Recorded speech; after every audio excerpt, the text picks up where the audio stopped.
प्यारे साथियों, यदि आपको 4 नंबर चाहिए ना, तो आपको इस प्रश्न को लिखना सीख जाना होगा। प्रश्न क्या है मेरे दोस्त? जीवनी और आत्मकथा की परिभाषा देते हुए अंतर स्पष्ट कीजिए।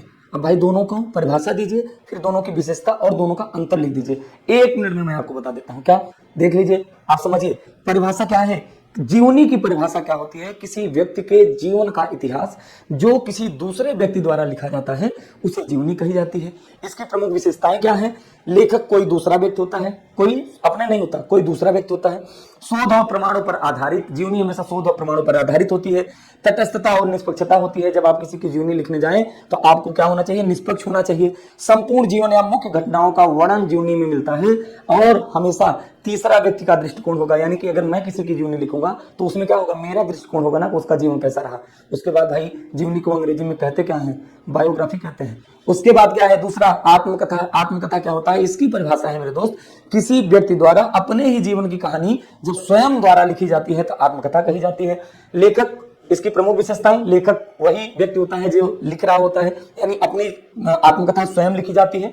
व्यक्तिगत अनुभव एवं भावनाएं इसमें होती हैं। आत्मनिरीक्षण एवं आत्म प्रकटीकरण, अपने जीवन के बारे में जो भी अनुभव है उसका जो है इसमें आप आत्मकथा में आप क्या करते हैं? प्रकट कर देते हैं। जीवन की प्रमुख घटनाओं और उनके प्रभावों का वर्णन होता है। और इसमें दृष्टिकोण कैसा होता है? मैं या मेरा का दृष्टिकोण, यानी कि मैं अपने बारे में स्वयं बता रहा होता हूं आत्मकथा में। अब दोनों में अंतर क्या है? जो विषय वस्तु सबसे बड़ी बात है, अंतर क्या है? अंतर का आधार देख लो। लेखक का अंतर है, एक आधार कौन? जीवनी जो है दूसरा व्यक्ति लिखता है, आत्मकथा स्वयं लिखी जाती है। दृष्टिकोण का अंतर है, इसमें बाहरी दूसरे व्यक्ति का जो है दृष्टिकोण होता है, इसमें स्वयं का आंतरिक मूल्यांकन होता है, यानी आंतरिक जो है दृष्टिकोण होता है। सत्यता क्या होती है? जीवनी निष्पक्ष और प्रमाणों पर आधारित होती है, जबकि आत्मकथा क्या होती है? व्यक्तिगत अनुभव और भावनाओं पर आधारित होती है।